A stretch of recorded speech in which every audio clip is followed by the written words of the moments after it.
Hi everybody, so today I picked up some food and now I'm gonna come home and eat it to do my exposure for you guys. Again, I make exposure and response prevention videos for my choking phobia.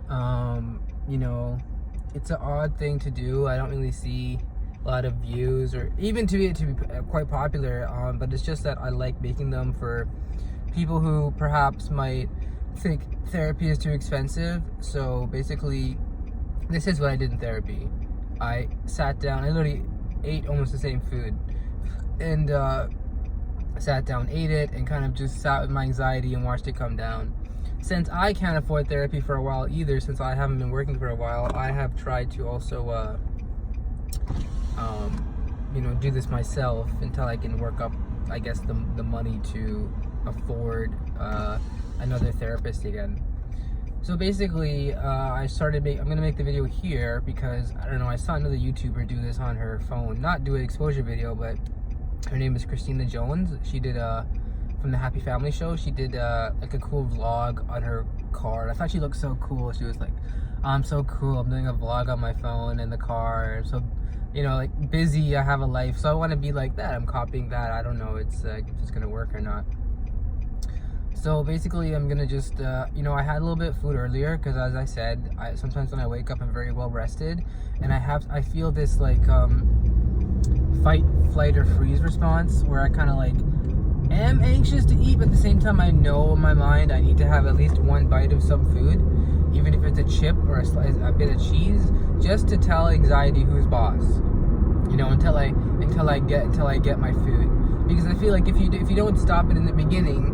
Right? If you don't nip it in the bud in the beginning, then you're gonna have a bad time later because you're just gonna make your anxiety worse. You either face it or it in a way rules you. So it's a good thing to start out with being like, all right, you feel anxiety. You may not have any food at the moment. You're not gonna make your video at the moment, but you know what?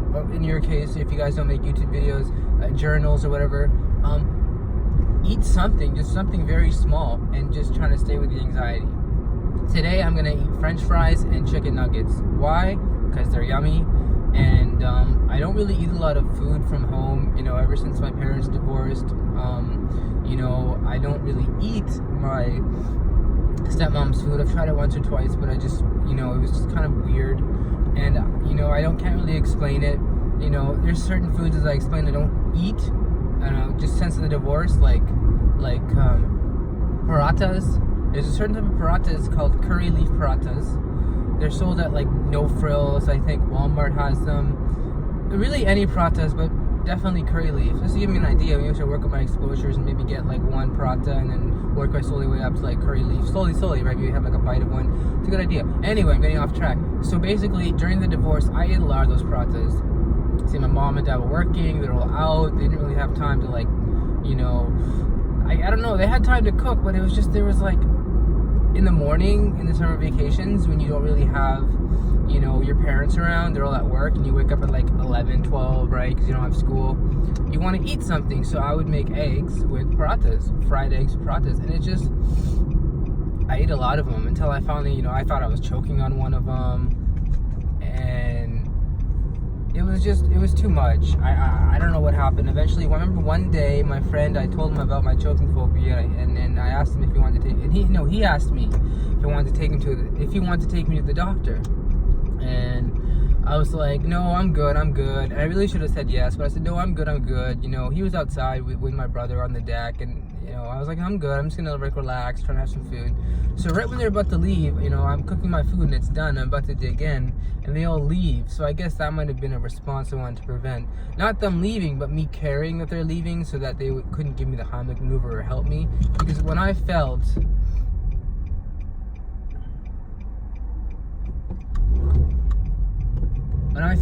that no one was there to basically help me, it was, I realize now that I slowly realize that's not an important thing for you, especially for someone who has choking phobia, because as much as it's like nice to have someone near you and to calm you and maybe even like help you, the Heimlich maneuver, at the end of the day, that's a response you want to prevent until you're comfortable eating on your own without feeling anxiety. So I remember I called him after, and I'm like, can you take me to the doctor? And he was like, it's kind of like too late now. So, and unfortunately I don't talk to him a lot anymore, so, miss the guy. And, so basically that's what I'm doing right now. As I said, I didn't say, but I do work for Skip the Dishes, there's good money in that. I think if you go down to the border between Mississauga and like Etobicoke, right, which is like a suburb of Toronto, you will make a lot of money. There's no doubt about it. It'll be order after order after order. So, and I live in Milton, which is kind of like at least 60 kilometers from downtown Toronto, so it's kind of a ways. But there are orders here, but I do find more wait time with orders here. I find myself sometimes waiting half an hour between orders, maybe 45 minutes, sometimes an hour, But you can make decent money here. I remember one time I made $800 working 6 days a week, but that was like 12-hour days. So, but the thing is, those are 12-hour days, but you could have like 3-4 hours of free time in those days where you just don't have to do orders, and you can sit and just watch TV. So, I don't know how that's gonna work. I signed up for DoorDash as well. Anyway, again, this is a psychology video. It's basically, what I've noticed, I was thinking about this before when I was getting to get my food, was the videos provide written record, like documentation that you're not joking. Every day that you make them, right? They're not gonna be magically erased because you died and you choked, right? That's not how the world works. That's not how the mind works. The mind works like if it sees something that it's scared of, but it does it slowly in manageable steps, right? I use the word bite-sized, pun intended, bite-sized, right? Steps. You will feel the anxiety. You will feel it go down because that's how therapy works. If you're scared of the deep end, you don't go right into the deep end, right? You go slowly, you wade your way in, you dip your feet in a little bit, get adjusted to how the temperature of the water is, and then you slowly work your way up. It's the same thing. You get your muffins, you get your cheese, you get your chips, you get your donuts, you get your cookies, and you work your way up to the food that you would say people who don't have a choking phobia eat, or normal people eat, and then you're set. So I'm just gonna go inside now. I'm gonna rate my exposure out of 1 to 100. Okay, I'm gonna try to do that my best. That it could be quite difficult for people. I remember the first time I did it in a psychological setting with a therapist. It was difficult, and I'll tell you why it was difficult.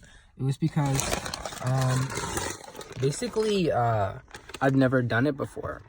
So since I've never done it before, I didn't really know what to expect in terms of how to feel. But eventually, I guess, with coaching from my psychiatrist, she basically said, you just gotta go in and try. At the same time, I don't think she was the best. She knew like basic things about, exposure and response prevention, and how to deal with anxiety and basic things I guess everyone's taught when they go to medical school, but she wasn't a very good listener. And I say that because in the intake form, I told her something really personal about me, and she didn't even say anything. She never mentioned it or brought it up, and I was the one that had to bring it up because I thought we were way off base in terms of what we were covering. Like, we were covering, like, I think how my faith deals with my anxiety, and OCD could be like a jinn, which is in Islam like a demon. But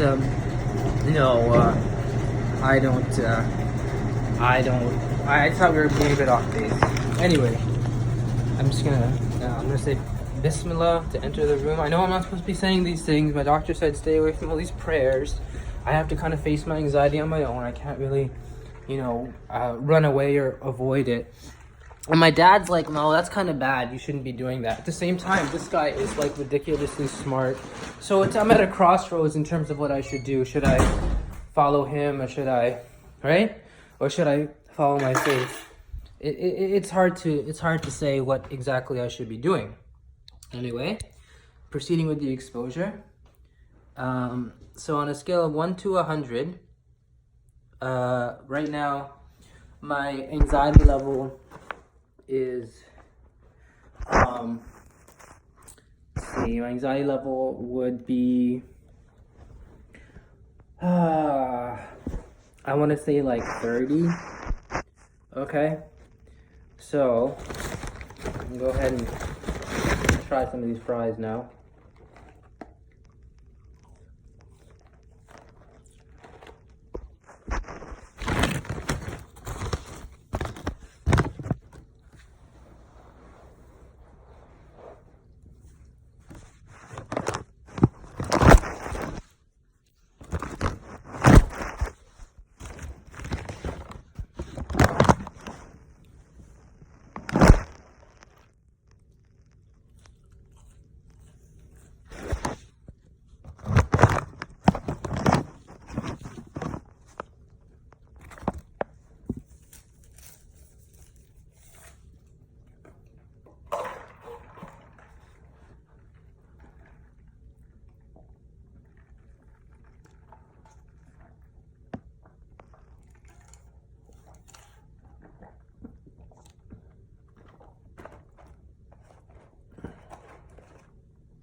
Sorry guys, I need to stand for this.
Sorry guys, just looking for a stand.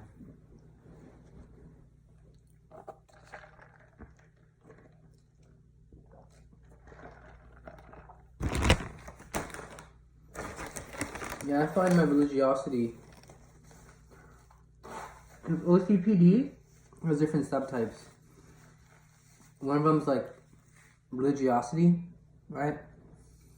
Other ones are like, I think, I don't know exactly, but basically I get really into my religion sometimes, and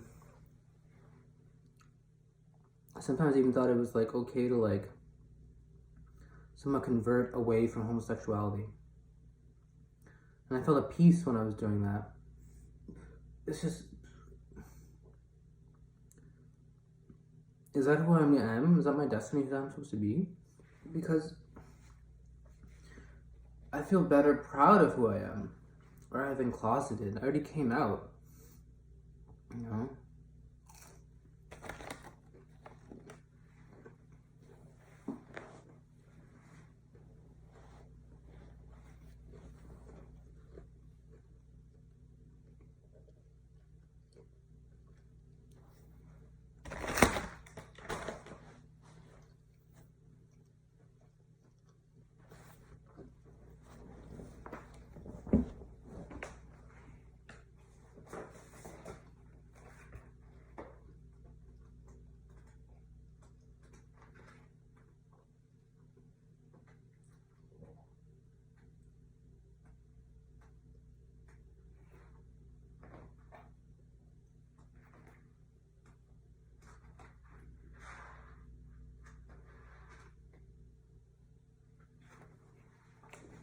Like, look, right now, I'm looking up in a book about Islam, where the chicken nuggets I'm eating are in the same legal status as blood and wine.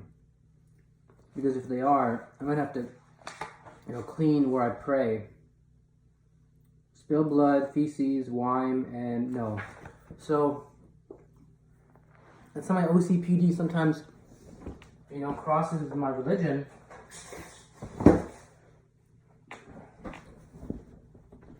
I'm gonna be honest, the next thing I know, I'm looking at books and I want to look at, I don't know, I get all caught up in these order list type of things.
Like sometimes after my first eating, my first swallow, I feel like a heaviness here in my neck, that maybe the food is stuck there still.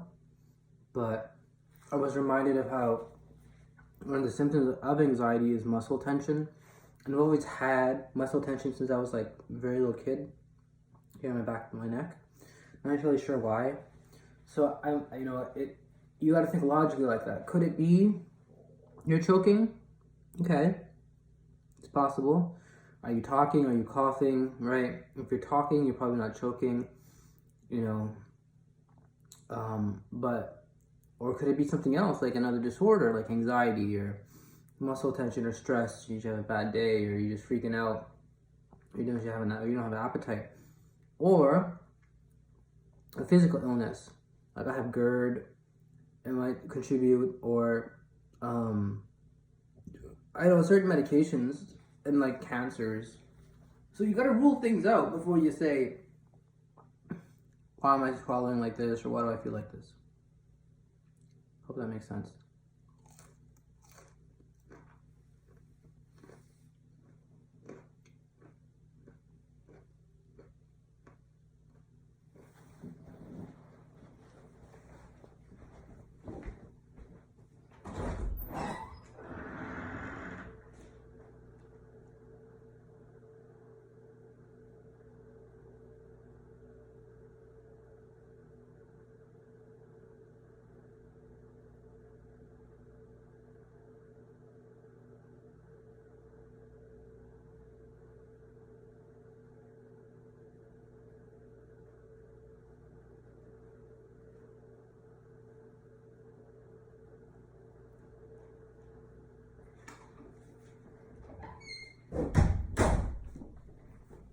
I just have this feeling, get this book and start reading it. You know, it's an Islamic book.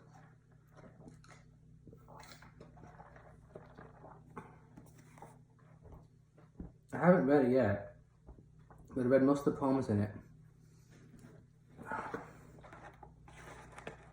By Rumi. If you guys have heard of Rumi.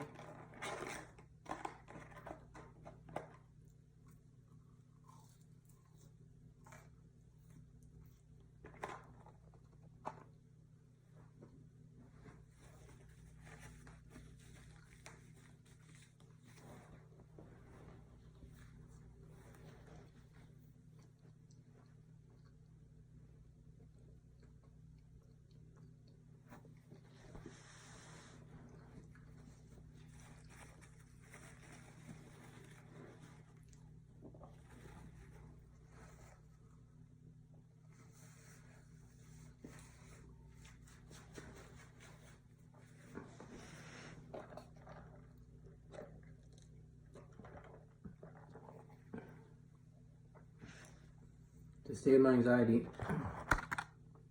Oh, chicken nugget.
Give me a good idea. Maybe I should do more videos about reciting Rumi poetry.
This is where I get confused.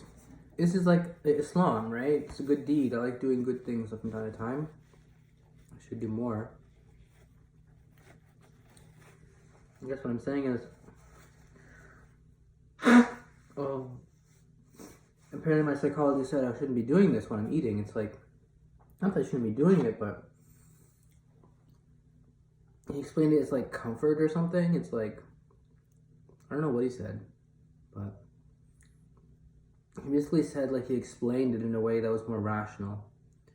Then I guess maybe I'm explaining it, because what I'm saying is it's good deeds. I like Islam, but I'm not sure exactly what I'm saying right now. It's just hard because I'm doing the exposure and I'm talking and I'm reading.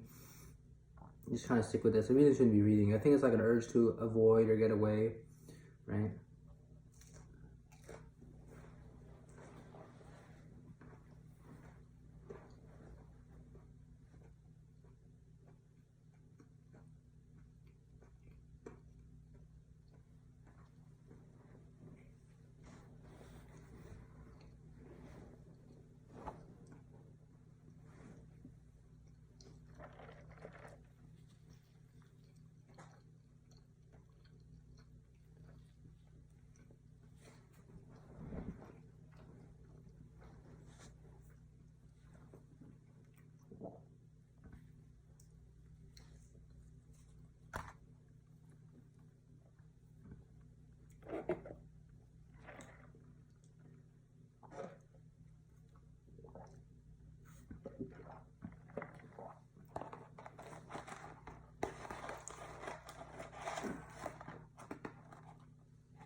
I'm gonna have one more chicken nugget. I'm gonna rate my exposure. Because I'm always done. I'm just gonna eat probably the rest tomorrow. Maybe with that bagel. Or I don't know. I might eat later tonight. But that might be too hard an exposure. Maybe that's what I'm working my way up to. Eating at night, where it's like when it first happened, the whole think I was choking thing.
Okay.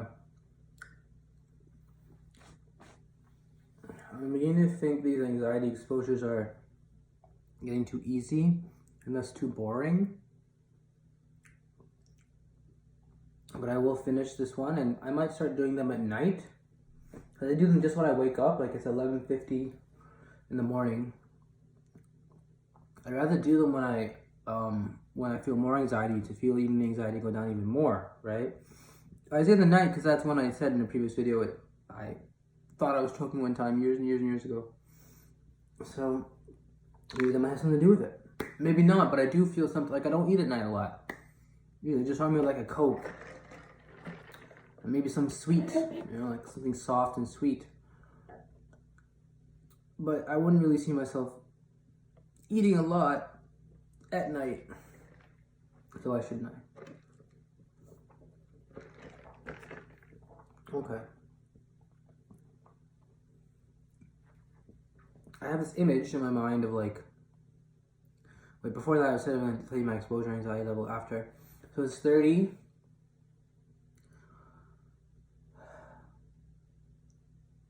I felt it went down. When I looked in the food, I got anxious. In the bag. I saw the fries.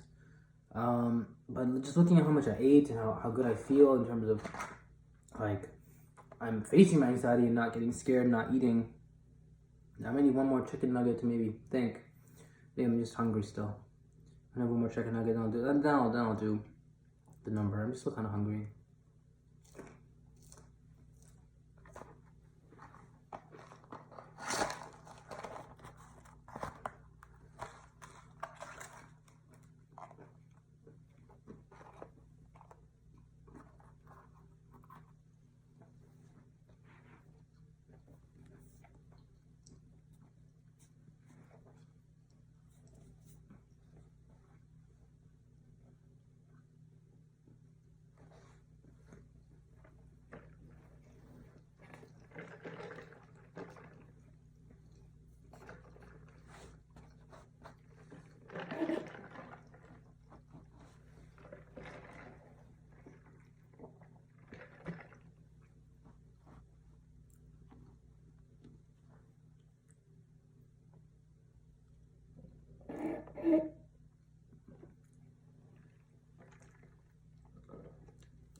I'm gonna go with 15. That's a 50% decrease. You just feel it. You feel how to talk again. You feel. I feel things like you know, usually I'd be all formal and stiff and rigid and always kind of in a way know what to do. Ever since I've been doing these videos, I realized I don't know what to do, and that's okay. I would be so important, like it would be so important to me to always know what to do and be okay with that. Always be formal, rigid, polite, you know, all that stuff. And then I would walk around like I knew everything, but I didn't. My life's a mess. You know, I'm 32 and I dropped out of school and my parents divorced, and you know, I live basically in a basement, quasi by myself, and I'm struggling with health issues, you know, mental health issues, and that's what I'm saying is,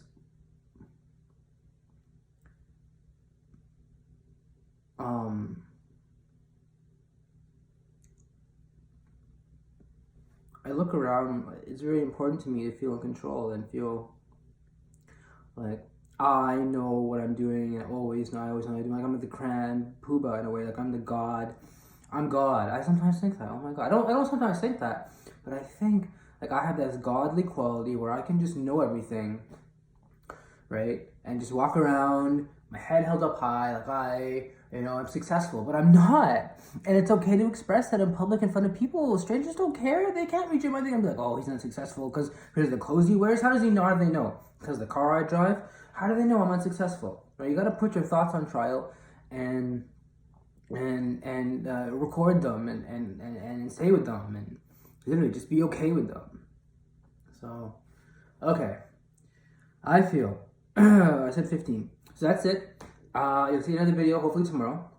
And you guys can do this. This is not a hard thing to do. It's hard in the beginning, but when you stick with it, trust me, it's not going to be hard. It's going to be boring. And you may think, oh, screw it. But what's the alternative?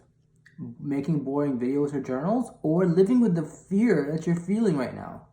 You know, I'm telling you guys, just take the first step. Let's get out there. Let's kick our anxiety's butt. All right. See you tomorrow.